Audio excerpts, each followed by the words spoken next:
The courtroom in District 4 was so silent you could hear the hum of the fluorescent lights. Moments earlier, Richard Thorne, CEO of Thorne Logistics, had actually chuckled when Judge Harrison asked who was representing his wife. Richard looked at his $5,000 per hour legal team, smirked, and whispered, "She's representing herself. Watch this train wreck." He expected a stuttering, weeping mess. He expected a quick settlement. But when Sarah Thorne stood up, she didn't cry. She didn't stutter. She simply adjusted her glasses, opened a battered red leather notebook, and looked Richard dead in the eye. And when she finally spoke, the color drained from his face so fast it looked like he'd seen a ghost. What she said next didn't just end the marriage, it ended his entire life. The betrayal didn't happen in a dark alley or a motel room. It happened under the crystal chandeliers of the Pierre Hotel in Manhattan, amidst the clinking of champagne flutes and the polite laughter of New York's elite. It was October 14th, the night of the Thorne Logistics Charity Gala. Sarah Thorne stood by the heavy velvet curtains, watching her husband, Richard. He was in his element, a shark in a tuxedo. At 48, Richard was handsome, in that rugged, weathered way that money buys when you can afford the best dermatologists and personal trainers. He was holding court with 3 senators and the vice president of Chase Bank laughing at a joke he hadn't told. Sarah smoothed the front of her emerald silk gown. It was an old dress, one she'd bought 4 years ago. Richard had made a comment about it in the limousine on the way over. "That thing again, Sarah. We're worth $300 million. Try to look like it." She had just smiled the practiced, tight-lipped smile of a woman who had learned that silence was the only shield against his casual cruelty. For 20 years, Sarah had been the invisible engine behind Richard. When they met, he was a charismatic but disorganized trucking dispatcher with a mountain of debt. Sarah was the one with the mind for patterns. She was the one who stayed up until 4:00 a.m. mapping out logistics routes on their kitchen table, finding the inefficiencies, saving him pennies that turned into dollars and eventually millions. She had put her own dreams of being a forensic auditor on hold to raise their 2 children and build his empire. She was the foundation. But Richard had started to view her as part of the furniture. "Sarah!" The voice was shrill. It was Jessica Vane Richards' 26-year-old executive assistant. Jessica was wearing a dress that cost more than Sarah's first car. She approached with a sympathetic pout that didn't reach her cold, calculated eyes. "Richard wants you to mingle more," Jessica said, her voice dripping with faux concern. "He says you look like a wallflower over here. It's bad for the brand." "I'm fine, Jessica. My feet hurt," Sarah replied quietly. "Well," Jessica smirked, glancing at Sarah's sensible heels. "Maybe if you wore stilettos like the rest of us, you'd build up a tolerance." Before Sarah could respond, the music stopped. Richard was on stage tapping the microphone. The spotlight hit him, making his silver cufflinks sparkle. "Thank you all for coming," Richard boomed, his voice commanding the room. "Tonight is about the future. Thorne Logistics is expanding into Europe. We are unstoppable." The crowd cheered. Sarah clapped politely. Richard looked out into the audience, his eyes scanning past Sarah, as if she didn't exist, locking eyes with Jessica instead. "And?" Richard continued, a strange smirk playing on his lips. "Speaking of the future, sometimes we have to trim the dead weight to fly higher." The crowd laughed, thinking it was a business metaphor. Sarah felt a cold pit open in her stomach. As Richard stepped off the stage, a man in a cheap gray suit walked directly toward Sarah. He didn't look like a guest. He looked like a problem. "Sarah Thorne?" the man asked. "Yes." He shoved a thick manila envelope into her hands. "You've been served." The room seemed to tilt. The chatter of the party faded into a high-pitched ring in her ears. Sarah looked down at the bold text on the cover sheet, Petition for Dissolution of Marriage. She looked up, searching for Richard. He was standing by the bar, a glass of scotch in his hand, watching her. He wasn't shocked. He wasn't coming to help. He raised his glass in a mock toast, a cruel smile on his face. Jessica was standing next to him, whispering something in his ear, and they both laughed. It wasn't just a divorce. It was a public execution. Sarah didn't scream. She didn't faint. She clutched the envelope to her chest, turned on her heel, and walked out of the gala. She didn't take the limo. She walked 6 blocks in the freezing October wind until she found a taxi. Inside the envelope, the terms were brutal. He was offering her the house in Connecticut, which she knew was leveraged with a second mortgage and $5,000 a month in alimony for 2 years. In exchange, she had to sign a strict NDA and relinquish all claims to Thorn Logistics. He was trying to erase her. He thought she was weak. He thought she was just the little woman who packed his lunch and raised his kids. He had forgotten who actually balanced the books in the early days. He had forgotten that Sarah didn't just know where the bodies were buried. She was the one who had dug the holes to save him years ago. The following Monday, Sarah sat in the plush leather chair of Arthur Sterling's office. Sterling was the most feared divorce attorney in the city. If you wanted to destroy your spouse, you hired Sterling. But Sarah wasn't there to hire him.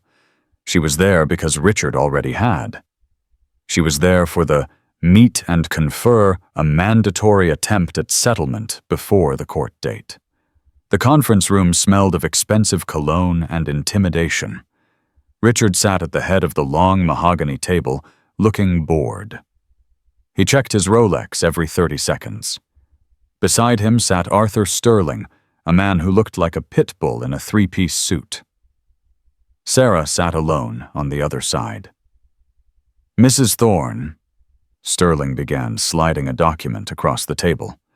This is a generous offer. Richard is prepared to increase the alimony to $6,000 a month, but you must vacate the Manhattan penthouse by Friday. Jessica, excuse me, Mr. Thorne needs the space for business operations. Sarah looked at the document. Business operations? You mean his mistress is moving in? Richard chuckled, a dry, rasping sound. Careful, Sarah. That sounds like slander. Jessica is a valued employee. I spoke to 3 lawyers this morning, Sarah said, her voice steady, though her hands were trembling beneath the table. None of them would take my case. Sterling smiled, revealing teeth that were too white. That's because I've already conflicted them out, Mrs. Thorne. We consulted with the top 10 firms in the city last week. Technically, they can't represent you now, and the ones left, they know better than to go up against me when the opposing party has limited liquidity. Limited liquidity? Sarah raised an eyebrow. We have joint accounts, which have been frozen pending the litigation, Richard said, leaning forward. You have access to a debit card with a $500 limit for groceries. That's it, Sarah. I'm cutting off the oxygen. Sign the papers. Take the Connecticut house. Go grow tomatoes or whatever it is you do all day. Sarah looked at her husband. She remembered the night 15 years ago when the IRS came knocking because of a payroll error Richard made.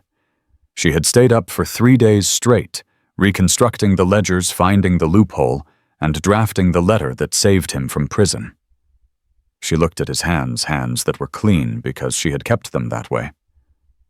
I'm not signing, Sarah said. Sterling sighed dramatically, taking off his glasses. Sarah, be reasonable. You have no income, you have no degree, you have no lawyer. If we go to court, I will paint you as a clinically depressed, detached spouse who contributed 0 to the accumulation of assets. I will bury you in paperwork you can't understand and bills you can't pay. I want half, Sarah said. Half of Thorn Logistics. Half of the offshore holdings in the Caymans. half of the shell company Vanguard shell that you use to funnel the government contract money. The room went dead silent. Richard's eyes narrowed. I don't know what you're talking about. Those are paranoid delusions. Are they? Sarah asked. Sterling slammed his hand on the table. Enough. If you want to play hardball, we will destroy you. You have 1 week to accept the deal, or we go to trial. And if we go to trial, I will ensure you walk away with nothing but your legal fees. Sarah stood up. She picked up her purse. Then we go to trial. Who are you going to get to represent you? Richard laughed, leaning back in his chair. Legal aid. A strip mall lawyer. Sarah paused at the door. She turned back, her expression unreadable. No one, Richard. I don't need a lawyer to tell the truth. You're going to represent yourself. Richard burst into laughter. It was a loud, genuine belly laugh. He looked at Sterling. Did you hear that Arthur, she's going pro se? She's going to represent herself against you. Sterling smirked. It's a suicide mission, Mrs. Thorne. The court system is a labyrinth. You won't even know how to file a motion, let alone argue one. We'll see, Sarah said. As she walked out of the office, she heard Richard's laughter following her down the hallway. Let her do it, Arthur. It'll be the best entertainment I've had in years. It'll be a slaughter. Sarah walked to the elevator. Once the doors closed, she didn't cry. She didn't panic. She reached into her bag and pulled out a small, worn notebook with a red leather cover. It was the notebook she had kept for 20 years. Every conversation, every account number, every shady transaction Richard had ever bragged about when he was drunk, it was all in there. She wasn't a lawyer, that was true. But she was a researcher, she was a mathematician, and she knew something Arthur Sterling didn't. Lawyers argue the law, but facts are bullets. And Sarah had a full magazine. She went straight to the public library. She didn't go to the romance section. She went to the law library on the 4th floor. She pulled down the books on civil procedure, forensic accounting and divorce, and the rules of evidence. She spent the next 3 weeks sleeping 4 hours a night. She turned her small guest room in the Connecticut house into a war room. She wasn't just preparing a defense. She was preparing a trap.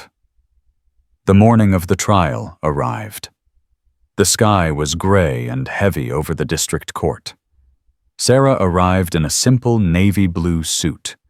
She carried 2 heavy boxes of documents and her red notebook. As she entered the courtroom, she saw Richard. He was surrounded by a team of 4 associates, 2 paralegals, and Arthur Sterling. They had laptops, projectors, and leather binders. They looked like an army. Sarah walked to the defendant's table and set down her boxes. She sat alone. The bailiff's voice boomed. All rise. The Honorable Judge Harrison presiding. Judge Harrison was a stern man with a reputation for hating time wasters. He took his seat and looked over his glasses at the courtroom. He saw the army on the plaintiff's side. Then he looked at the lonely figure on the defense side. Mrs. Thorne, Judge Harrison said, his voice booming. I see you have not retained counsel. Are you expecting someone? Sarah stood up. No, Your Honor. I will be representing myself. From the plaintiff's table, a distinct, stifled laugh broke the silence. It was Richard. He covered his mouth, but his shaking shoulders gave him away. Arthur Sterling shook his head with a pitying smile. Judge Harrison frowned at Richard, then looked back at Sarah. Mrs. Thorne, I must advise you against this. Mr. Sterling is a veteran litigator. The rules of evidence are complex. The court cannot offer you assistance. You will be held to the same standard as a practiced attorney. Do you understand? I understand, Your Honor, Sarah said clearly. Very well. The judge sighed, clearly expecting a long, tedious day of amateur mistakes. Mr. Sterling, your opening statement. Richard leaned over to Sterling and whispered loud enough for Sarah to hear. Make it quick, Arthur. I have a tea time at 3. Sarah opened her red notebook. She uncapped her pen. She wasn't looking at the judge. She was looking at the empty witness chair. She wasn't just going to divorce Richard. She was going to dissect him. The courtroom air was stagnant, smelling faintly of floor wax and stale coffee. Arthur Sterling stood up, buttoning his jacket with a practiced fluid motion. He didn't use notes. He didn't need them. He paced in front of the judge's bench, projecting an air of weary sophistication as if he were apologizing to the court for even having to be there. Your Honor, Sterling began, his voice smooth as silk. We are here today because of a refusal to accept reality. My client, Mr. Richard Thorne, is a titan of industry. He has built Thorne Logistics from a single truck into a multinational empire. He has worked 18-hour days, sacrificed his health, and carried the weight of thousands of employees on his back. Sterling paused, turning to look at Sarah with a look of pitiable disdain. And while Mr. Thorne was building the future, Sterling continued, Mrs. Thorne was drifting. We will present evidence that the marriage has been irretrievably broken for a decade. We will show that Mrs. Thorne has contributed nothing to the business since 2005. We will show that she has enjoyed a life of luxury provided entirely by my client's genius while offering no emotional or practical support in return. We are simply asking for a fair severance of ties based on the pre-marital assets and the clear delineation of effort. Sterling leaned on the podium. The defense, Mrs. Thorne is representing herself today because she believes she is entitled to half of an empire she didn't build. She is operating on emotion, Your Honor, but this court operates on facts, and the facts will show that Richard Thorne is the sole architect of this fortune. Sterling sat down. Richard smirked, leaning over to whisper, Good luck beating that. Judge Harrison turned to Sarah. Mrs. Thorne, you may make your opening statement. Keep it brief and stick to what you intend to prove. Sarah stood up. Her legs felt heavy, but her hands were steady. She walked to the center of the room. She didn't pace. She stood perfectly still. Your Honor, Sarah said, her voice surprisingly low. The room had to lean in to hear her. Mr. Sterling is a very expensive storyteller. He tells a story of a brilliant man and a useless wife. It is a good story, but it is fiction. She walked back to her table and picked up the red notebook. She held it up. Mr. Sterling says I contributed nothing. He says I don't understand the business. I intend to prove that not only do I understand Thorne Logistics better than Mr. Thorne does, but I also know where every single missing dollar has gone for the last 15 years. I intend to prove that the assets Mr. Thorne has disclosed to this court represent less than 30% of his actual wealth. Richard's smirk faltered for a fraction of a second. Sterling frowned. And, Sarah continued, locking eyes with her husband, I intend to prove that Thorne Logistics is currently engaged in a systemic fraud against the Department of Transportation. A fraud that my husband orchestrated, believing that his useless wife was too busy gardening to notice he was using her social security number to sign the shell company documents. Objection. Sterling shot up, his face red. Prejudicial. These are wild, unsubstantiated accusations. It's an opening statement, Mr.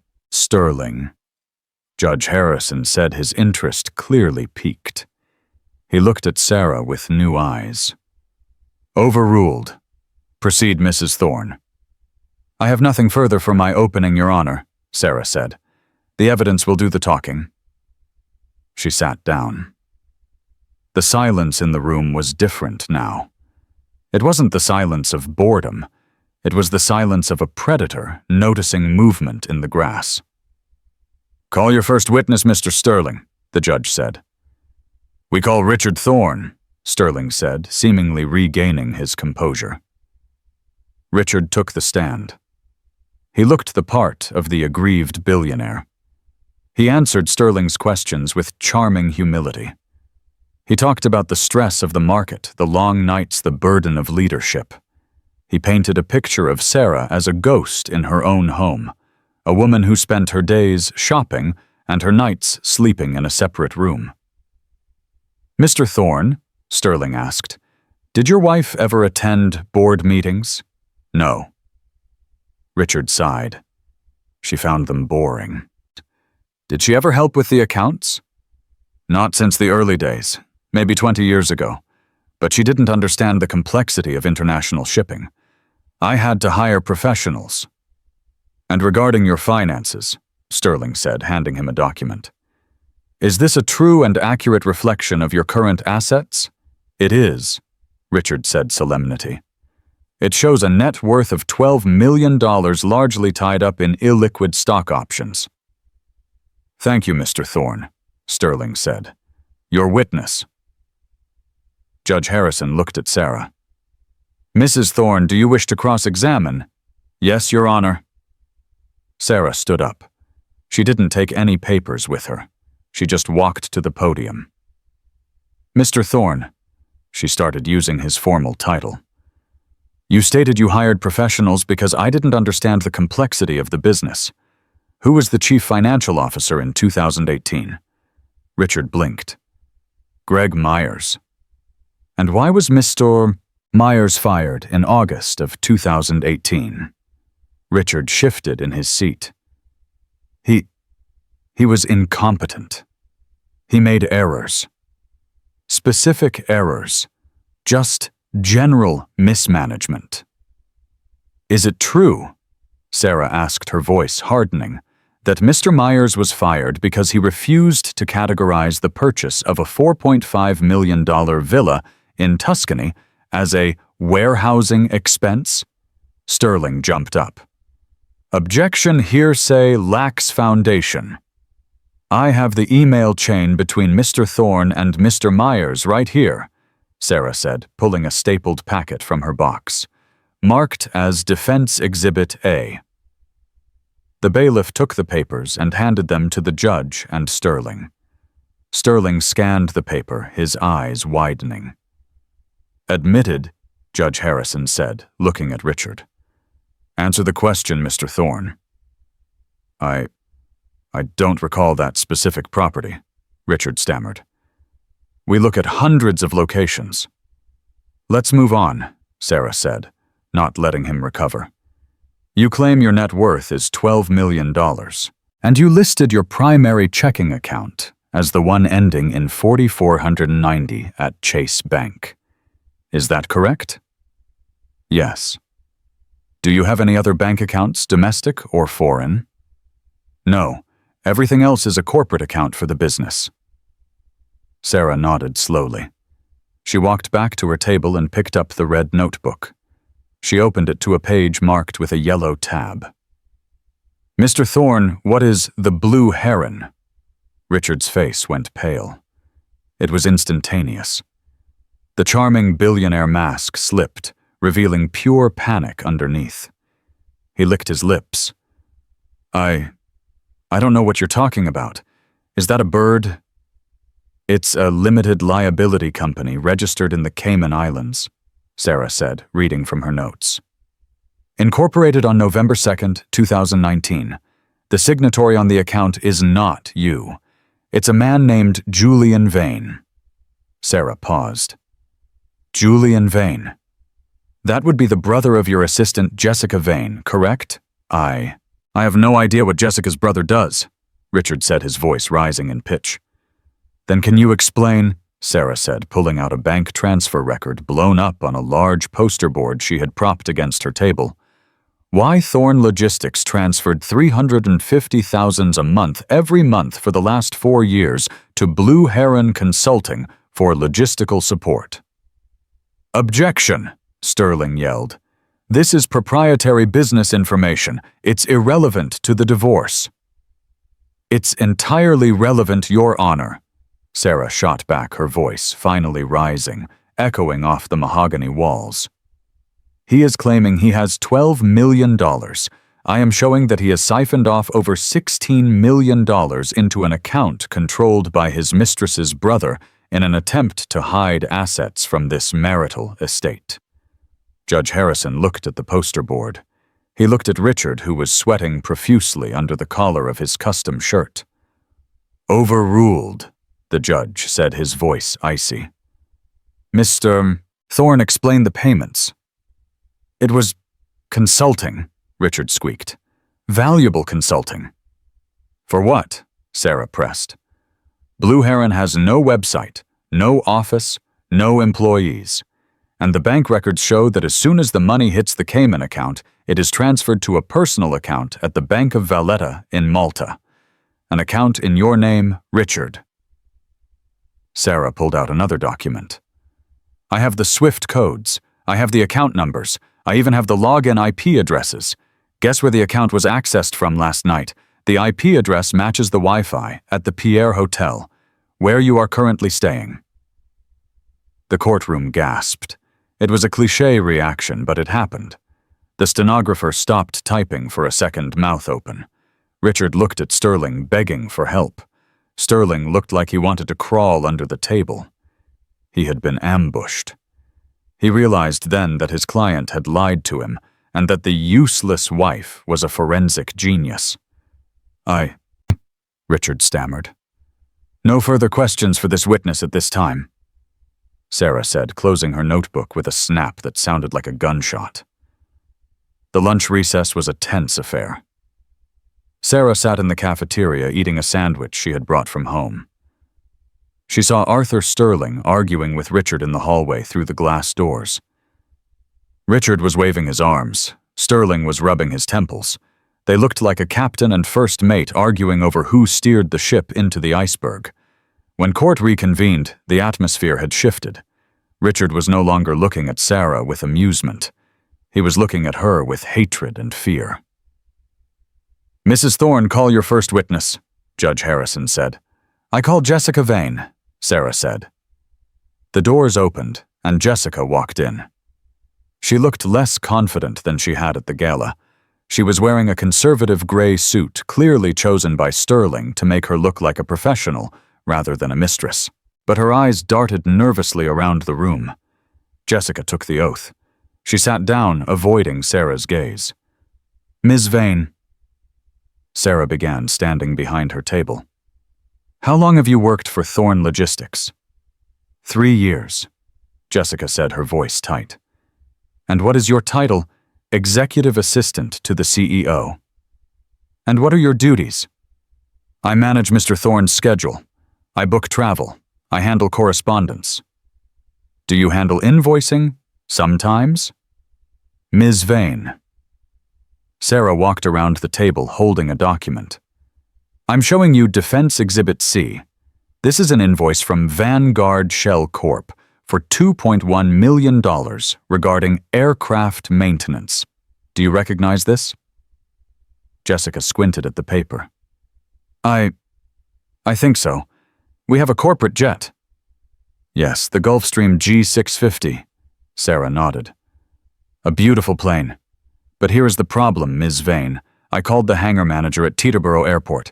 He provided the maintenance logs for the Gulfstream. The plane hasn't had $1 million in maintenance in its entire lifespan. In fact, on the date of this invoice, the plane was sitting on the tarmac, unused. Sarah leaned in. So if Vanguard Shell didn't fix the plane, what did they do for $2.1 million? I don't know, Jessica whispered. I just process the bills Richard gives me. You just process them, Sarah repeated. Tell me, Ms. Vane, are you aware that Vanguard Shell Corp. is registered to a residential address in Scarsdale, New York? Jessica remained silent. An address, Sarah continued, that belongs to your mother. Sterling stood up, but he moved slowly as if he knew it was futile. Objection, relevance. Goes to credibility and fraud. Your Honor, Sarah said. Overruled, the judge said. Answer the question, Ms. Vane. It's just a mailing address, Jessica stammered. For an aircraft maintenance company, Sarah asked. Miss Vane, isn't it true that Vanguard Shell is a fake company set up to embezzle money from Thorn Logistics so that Richard could lower the company's reported profit, thereby lowering the amount he would have to pay me in a divorce? I didn't know. Jessica burst out, tears welling up. He told me it was for tax optimization. He said everyone does it. He said you wouldn't understand. I understand perfectly, Sarah said coldly. I understand that you signed as the treasurer of Vanguard Shell. Sarah projected a signature onto the screen in the courtroom. It was clearly Jessica's loop-filled handwriting. That is your signature, isn't it? Yes, Jessica sobbed. And are you aware that signing false corporate documents to facilitate tax evasion is a federal crime punishable by up to 5 years in prison? Jessica turned to Richard, panic exploding in her eyes. You said it was legal, Richard. You said the lawyers approved it. Richard sat, stone-faced, staring at the table. He wouldn't look at her. No further questions, Sarah said. Jessica was led off the stand, shaking. The courtroom was buzzing. The bailiff had to bang his gavel twice to restore order. Your Honor, Sarah said, I have one final piece of evidence to submit before I rest my case. Proceed, Judge Harrison said. He was leaning forward entirely engrossed. This was no longer a divorce trial. It was an unraveling. Sarah reached into her box and pulled out an old yellowed piece of paper. It wasn't a bank statement. It wasn't a digital printout. It was a napkin. A cocktail napkin from a dive bar called the Rusty Anchor, dated 19 years ago. Mr. Sterling claimed in his opening statement that I was useless and contributed nothing to the creation of Thorn Logistics, Sarah said. He claimed Richard is the sole architect. She placed the napkin on the projector. On the napkin, in blue ink, was a diagram. It was a complex logistical map connecting 3 shipping hubs in the tri-state area. It was the original routing algorithm that allowed Thorn Logistics to undercut the competition by 15% in their first year. It was the secret sauce, the foundation of the empire. And at the bottom, signed in bold letters, designed by Sarah, executed by Richard. I drew this, Sarah said, her voice trembling slightly for the first time. 19 years ago, Richard was drunk. He was ready to give up. He wanted to sell his one truck and go work in a factory. I sat there for 4 hours and drew this map. I showed him how to chain the routes so the truck never drove empty. This napkin is the patent for his entire company. She looked at Richard. He finally looked up. His eyes were red. He remembered the napkin. He thought she had thrown it away years ago. I didn't just build the home, Richard, Sarah said, speaking directly to him, ignoring the judge, ignoring the lawyers. I built you, and you thought you could throw me away like a receipt. Mrs. Thorne, Judge Harrison interrupted gently. Is this submitted to prove intellectual property claims? No, Your Honor, Sarah said, composing herself. It is submitted to prove that my husband is a liar. If he lied about the origin of the company, and he lied about the Cayman accounts, and he lied to his mistress about the legality of his shell companies, then he is lying about the pre-nuptial agreement he is about to try and enforce. Sterling froze. He hadn't mentioned the prenup yet. He was saving it as his Hail Mary. Mr. Sterling, the judge asked, is there a pre-nuptial agreement? Yes, Your Honor, Sterling said, pulling a document from his briefcase. We were getting to that. It limits Mrs. Thorne's recovery to a fixed sum. I have a copy, Sarah said. Dated June 2001. But, Your Honor, I would like to call a surprise rebuttal witness regarding the validity of that document." "Who?" Sterling snapped. "You didn't list any other witnesses?" "I didn't list him because I didn't think I'd need him until Richard perjured himself regarding his sole ownership," Sarah said. "I call Mr. Elias Thorne." Richard's head snapped up. "My father. You can't call my father. He's in a nursing home. He has dementia. He has early-stage Alzheimer's," Sarah corrected. "But he has lucid days, and today is a very lucid day. I had my sister pick him up this morning." The back doors of the courtroom opened. An elderly man in a wheelchair was pushed in. He looked frail, but his eyes were sharp. He looked at Richard with deep disappointment. Richard stood up. "This is ridiculous. I object. This is elder abuse." "Sit down, Mr. Thorne," Judge Harrison bellowed. "If the witness is competent, he will be heard." Sarah walked over to her father-in-law. She knelt beside the wheelchair. "Hello, Elias." "Hello, Sarah," the old man rasped. He reached out and patted her hand. "You look tired, dear." "I am Elias," she smiled sadly. "Elias, do you remember the day Richard and I got married?" "Rainy," Elias said. "It rained buckets." "Do you remember Richard asking me to sign a paper before the wedding? The prenup." Elias nodded. "Stupid thing. I told him not to do it." "Did I sign it, Elias?" Elias looked at Richard. "You signed it, Sarah. But Richard, he was so worried you'd leave him. He was insecure back then." "What did Richard do with the paper after I signed it, Elias?" The courtroom held its breath. Elias sighed. "He didn't file it with the lawyer. He put it in his safe, but he modified it first." "Modified it?" Judge Harrison asked. "He switched the pages," Elias said. "I watched him do it. He thought it was clever. He swapped the schedule of assets page. He wanted to hide the debt he had back then so you wouldn't know he was bankrupt. He forged the notary stamp on the new page." Sterling's face went gray. If the prenup had been tampered with by the beneficiary, it was void. Totally void. "Did he tell you why, Elias?" Sarah asked gently. "He said, 'Dad, if she knows I'm broke, she won't marry me. I have to fake it till I make it.'" Elias looked at his son. "I told you, Richie. I told you the truth always comes out. You can't build a house on sand." Richard slumped into his chair. He covered his face with his hands. The golden handcuffs were gone. The prenup was dead.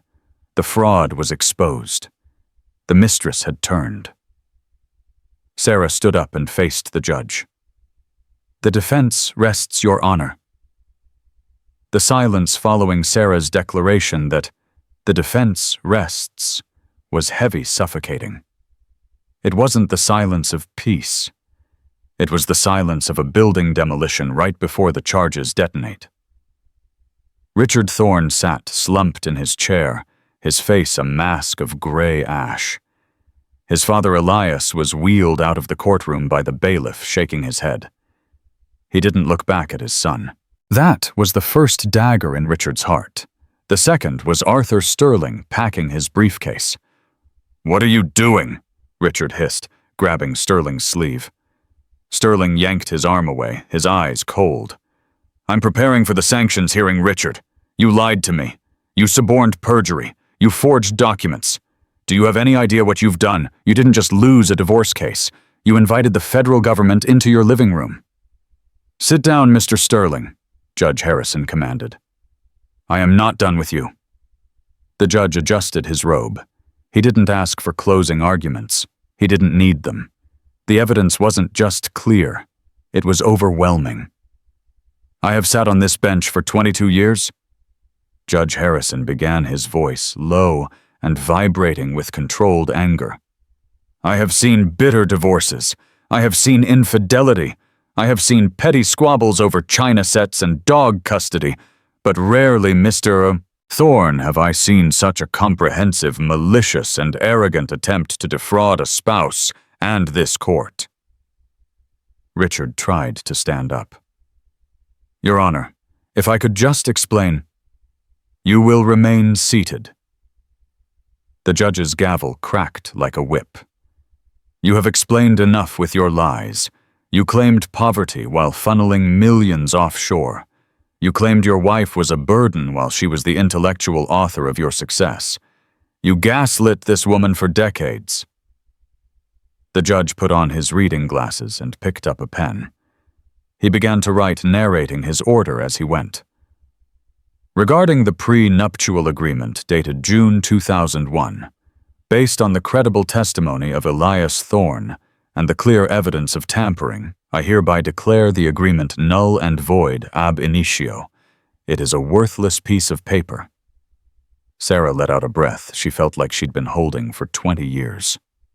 Regarding the division of assets, the judge continued. Normally, New York is an equitable distribution state. That usually means a fair split. However, given the egregious dissipation of marital assets through the fraudulent Blue Heron and Vanguard shell entities, I am invoking my discretion to penalize the bad actor. The judge looked Richard in the eye. I am awarding Mrs. Sarah Thorn 100% of the marital home in Connecticut, 100% of the penthouse in Manhattan. And regarding Thorn Logistics, Richard held his breath. The company was his identity. It was his blood.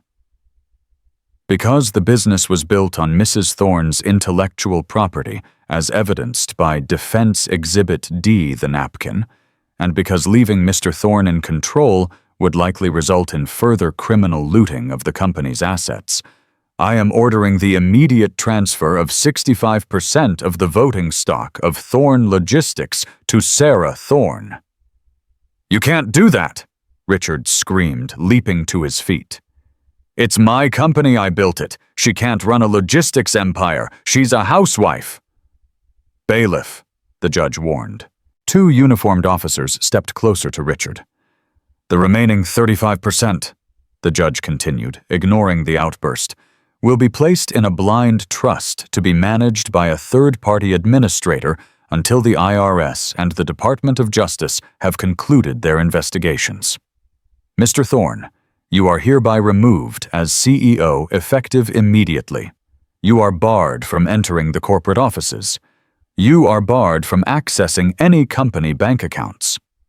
And finally, the judge said, setting down his pen, I am referring the transcripts of today's proceedings, specifically the testimony regarding Vanguard Shell Corp., and the tax filings to the district attorney's office for review regarding charges of tax evasion, wire fraud, and forgery. Richard looked at Sterling.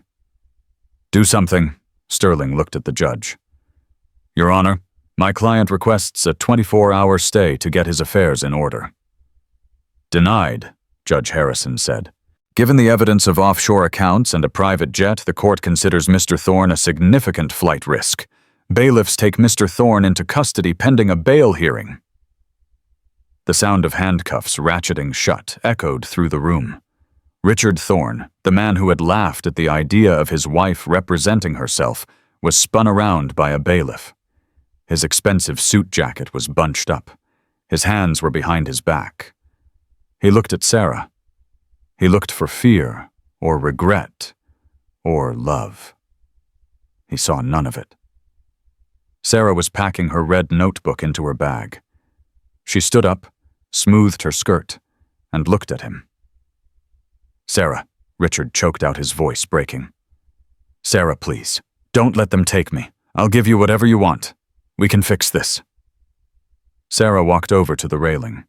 She looked at the man she had loved for half her life, the man who had slowly, methodically tried to erase her. You already gave me what I wanted, Richard, she said softly. What? What did I give you? He pleaded. You gave me a reason to stop being afraid. She turned her back on him. Officer, you can take him. As they dragged Richard out the side door, screaming for his lawyers, Sarah didn't watch. She walked down the center aisle of the courtroom. The gallery filled with a few curious onlookers, and court regulars parted for her like she was royalty. Jessica Vane was sitting in the back row, her mascara running, looking terrified. As Sarah passed, Jessica shrank into her seat. Sarah stopped. She looked down at the young woman. She didn't scream at her. She didn't mock her. "Jessica," Sarah said calmly. "I'm sorry," Jessica whispered. "I'm so sorry, Mrs. Thorne." "Update your resume," Sarah said. "And get a good lawyer. You're going to need one more than you need a job." Sarah pushed open the heavy oak doors and stepped out into the hallway. The air in the courthouse was usually stale, but to her it tasted like oxygen. It tasted like freedom. 6 months later, the boardroom on the 40th floor of the Thorne Logistics Tower, now rebranded as Meridian Global, was buzzing. But it wasn't the frantic, fear-filled buzzing of the Richard era. It was the hum of productivity. Sarah sat at the head of the table. She wasn't wearing an old dress.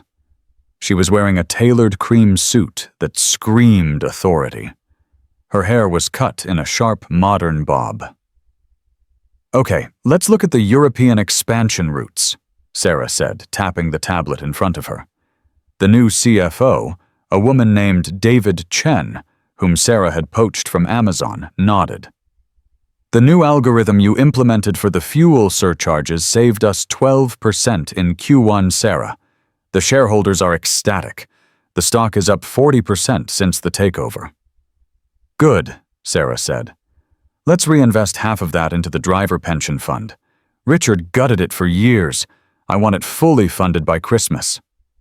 "Yes, ma'am," Chen said. The meeting wrapped up, and the executives filed out. They respected her. Not because she was scary, but because she was right. She knew the business down to the bolts in the tires. She wasn't the housewife anymore. She was the architect. Her assistant knocked on the door. It wasn't a 20-year-old model. It was Mrs. Higgins, a 60-year-old woman with a steel trap mind who Sarah had hired personally. "Mrs. Thorne," Mrs. Higgins said, "your 200 p.m. is here." "I don't have a 200 p.m., Sarah said, frowning. "It's Mr. Sterling." Sarah paused. "Send him in." Arthur Sterling walked in. He looked different, humbled. He had lost the swagger. The Bar Association had suspended his license for 6 months for his lack of due diligence in the Thorne case, though he had avoided disbarment by claiming ignorance of Richard's crimes. "Sarah," Sterling said, nodding respectfully. "Or should I say, Madam CEO?" "What do you want, Arthur?" Sarah asked, not looking up from her papers. "I came to deliver this," Sterling said, placing a thick envelope on the table. "Richard asked me to bring it to you. He can't send mail easily from where he is." Richard was currently serving year 1 of a 12-year sentence at a federal correctional institution in Pennsylvania. The charges of tax evasion, wire fraud, and embezzlement had stuck. The Blue Heron scheme had collapsed, and since Jessica had testified against him for immunity, Richard took the full fall. Sarah looked at the envelope. "I don't want it." "It's a letter," Sterling said, "and a deed." "A deed. He's relinquishing his remaining claim to the Connecticut house, the one the judge let him keep a small equity stake in. He says he wants you to sell it and use the money for Elias's care." Sarah softened slightly. Elias was in a premium memory care facility now paid for by Sarah. She visited him every Sunday. "Why is he doing this?" Sarah asked. "He's broken, Sarah," Sterling said quietly. "He spends his days working in the prison laundry. He told me that last week he tried to organize the laundry workflow to make it more efficient. He drew a diagram on a piece of paper." Sterling paused. He realized halfway through that he was drawing your diagram. The one from the napkin. He realized he never had a single original idea. He just had you. Sarah stared at the envelope. She felt a strange emotion. It wasn't forgiveness that would take a lifetime if it ever came at all. It was pity. "Tell him I'll take care of Elias," Sarah said. "I always have." "I will," Sterling said. He turned to leave, then stopped. "You know, in 30 years of practice, I've never seen anyone do what you did. I underestimated you. Everyone did." "That was your mistake," Sarah said. "You assumed that because I was quiet, I was blind. You forgot that the person who keeps the ledger is the only one who truly knows the score." Sterling nodded and left. Sarah walked to the floor-to-ceiling window, looking out over Manhattan. The city was moving below her, a million little lights, a million little logistics routes, crossing and intersecting. She thought about the red notebook. It was in a safe deposit box now. She didn't need it anymore. She had closed the account. Her phone buzzed. It was a text from her son, now in college. "Mom saw the stock price. You're killing it dinner this weekend." Sarah smiled. She typed back, "Yes, I'll cook, and bring your laundry." She put the phone down. She wasn't just Sarah Thorne, the scorned wife. She wasn't just a victim. She was the CEO of her own life. She turned back to her desk, picked up her pen, and opened a fresh, clean notebook. This one wasn't red, it was blue, the color of open skies. She had a meeting with the Asian distributors in 10 minutes. She had an empire to run. And this time she was going to sign her own name on everything. 10 years later, the auditorium at Columbia Business School was packed. Every seat was filled with students standing in the aisles. The banner hanging above the stage read, "The Sarah Thorne Lecture on Ethical Leadership." Sarah stood at the podium. Her hair was silver now, a striking contrast to the sharp black blazer she wore. At 58, she radiated a quiet power that filled the room without the need for shouting. Meridian Global was now a Fortune 500 company leading the industry in sustainable logistics. "Many of you are here to learn how to win," Sarah said, her voice clear and steady. "You want to know how to beat the competition, how to maximize profit, how to dominate." She paused, looking out at the sea of young, ambitious faces. "But I am here to tell you that the most dangerous person in the room is not the one shouting the loudest. It isn't the one with the most expensive suit. It is the one who observes, the one who listens, the one who keeps the receipts." A murmur of laughter rippled through the crowd. 10 years ago, I was told I was nothing. I was told I was a footnote in someone else's biography. My husband, a man who built his image on charisma, believed that because I was silent, I was stupid. He believed that because I was kind, I was weak. Sarah pressed a button on the clicker. The screen behind her changed. It wasn't a graph of stock prices.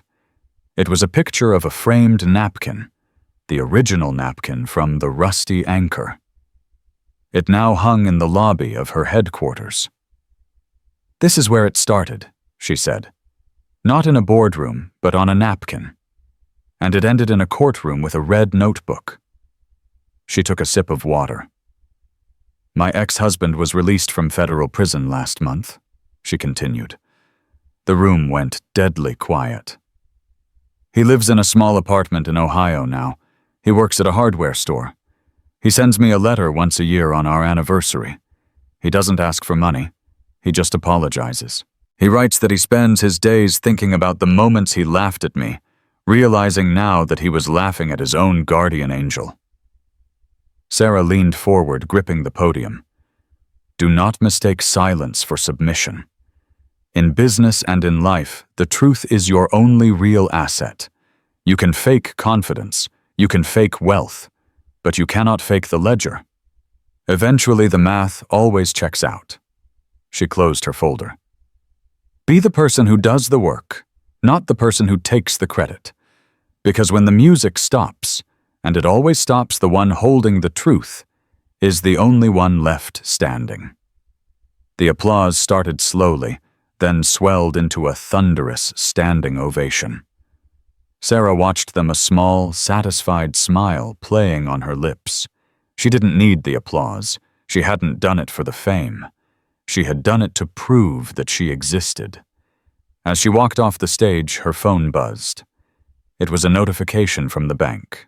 The final payment for the Elias Thorne Memory Center had cleared.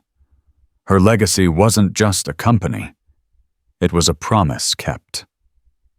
Sarah walked out of the university and into the bright New York sunlight. She hailed a cab, not a limo. She didn't need the show. She had the substance. And that was enough. And that is the story of Sarah Thorne, the woman who turned a divorce court into a masterclass on vengeance and justice. It's a powerful reminder that the quietest people often have the loudest minds, and that you should never ever underestimate someone just because they don't brag about their value. Richard learned that lesson the hard way, losing his fortune, his freedom, and his reputation because he forgot who really built his empire. If this story gave you chills, or if you've ever felt underestimated and wanted to prove everyone wrong, do me a huge favor. Hit that like button right now. It helps us find more stories like this. And if you want to see more real-life dramas about karma justice and the truth coming out, subscribe and turn on notifications. What would you have done in Sarah's shoes? Would you have taken the settlement, or would you have fought back representing yourself? Let me know in the comments below. I read every single one. Thanks for watching, and remember, keep your receipts.